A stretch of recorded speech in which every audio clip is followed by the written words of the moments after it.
पश्चिम महाराष्ट्रातील सर्वात दक्षिणेकडला विधानसभा मतदारसंघ कोल्हापूरच्या दक्षिणेला आणि गोव्यापासून जवळ असणारा तालुका कोल्हापूर मधील तो म्हणजे चंदगड। या चंदगड विधानसभा मतदारसंघामध्ये 2019 ला नेमकी काय परिस्थिती होती आणि 2024 ला सध्या काय परिस्थिती आहे हे आपण या व्हिडिओमध्ये पाहणार आहोत।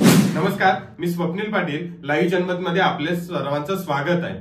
कोल्हापूर शहरापासून 3 ते 4 तास किलोमीटर प्रवास करून आपण या मतदारसंघामध्ये पोहोचतो। विविध धबधबे, जंगल, शेती, छोट्या विखुरलेल्या वाड्या वस्त्या, एखाद्या वाडीपासून दुसऱ्या वाडीपर्यंत जाण्यासाठी तास 2 तास करावी लागणारी पायपाट आणि इथली माणुसकी, आपली वेगळी भाषा जोपासणारा मतदारसंघ म्हणजे चंदगड। 2019 साली राष्ट्रवादी काँग्रेसकडून राजेश पाटील हे निवडणूक रिंगणात होते आणि यांच्या विरोधात शिवसेनेकडून संग्रामसिंह कुपेकर हे निवडणूक लढवत होते। पण याच वेळेला अपक्ष असणारे आणि देवेंद्र फडणवीस यांचे अत्यंत जवळचे मानले जाणारे शिवाजी पाटील हे निवडणूक रिंगणात उतरले आणि निवडणूक चुरशीची झाली।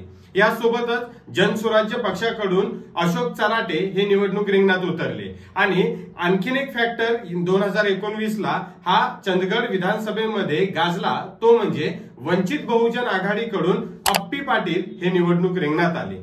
ही निवडणूक खूप गाजली, मतांची विभागणी झाली आणि रिझल्ट अवघ्या 4,500 मतांनी राजेश पाटील हे विजयी झाले।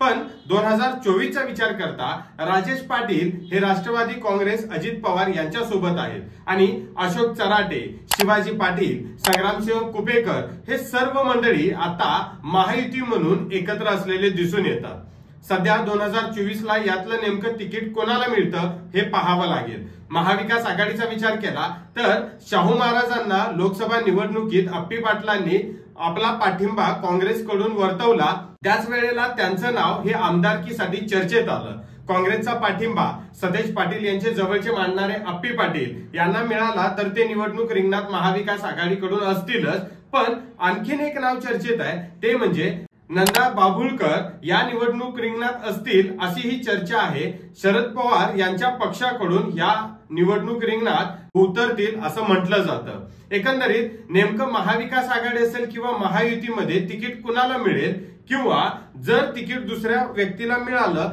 तर इथं बंडखोरी होऊ शकते का हे पाहावं लागेल। या मतदारसंघामध्ये बेळगाव, कर्नाटक सीमा भाग, आपले असणारी बेरोजगारी आणि इतर अनेक प्रश्नांचा प्रभाव पडतो आणि यासोबतच गटातटाचं राजकारण ही इथं गाजलं जातं। तर तुम्हाला काय वाटतं की 2024 ला नेमकं तिकीट कोणाला मिळेल आणि चंदगडचा आमदार कोण असेल हे तुम्ही कमेंट बॉक्स मध्ये नक्की सांगा। अशाच नवनवीन व्हिडिओसाठी आणि इतर मतदारसंघांमधील आढावा घेण्यासाठी आपण चॅनलला नक्की जोडलेले राहा आणि चॅनेलवर जर नवीन असाल तर नक्की लाईक करा, सबस्क्राईब करा आणि शेअर करा। या वेळेला आपण इथंच थांबू, असेच नवनवीन व्हिडिओ घेऊन आपण यापुढे भेटत राहू। धन्यवाद।